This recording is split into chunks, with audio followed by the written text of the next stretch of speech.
Rumaragasang pagpapala po sa atin lahat para sa ating pangaraw-araw ng talata. Tayo ngayon ay nasa Exodus Kapitulo 5, simula versikulo 6 hanggang versikulo 11.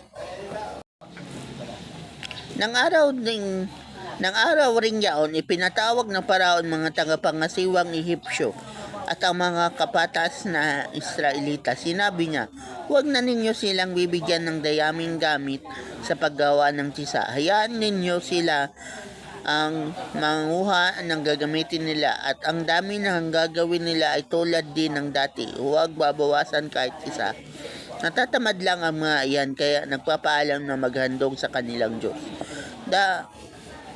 Damihan ninyong lalo ang kanilang gawain at lalo silang higpitan sa pagtatrabaho para hindi makapakinig sa kung ano-anong kalokohan.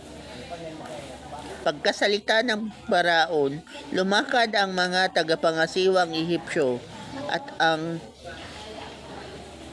ang mga kapatas. Sinabi nila sa mga tao, ipinasasabi ng Paraon na hindi na kayo bibigyan ng gamit. Kayo na ang bahalang manguha ng kailangan ninyo kung saan mayroon at ang isang gagawin ninyo araw-araw ay sindami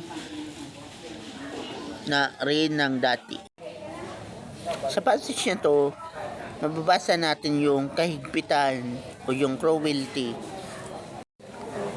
ng Paraon.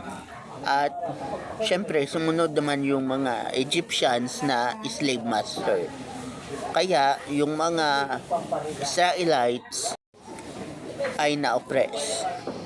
So, ang matututunan natin dito sa buhay, maaari natin itong maranasan na makakarap natin yung modern day Paraon na pwede nating maranasan na yung ma-oppress, ma-take advantage, at yung anturing sa'yo ay slave.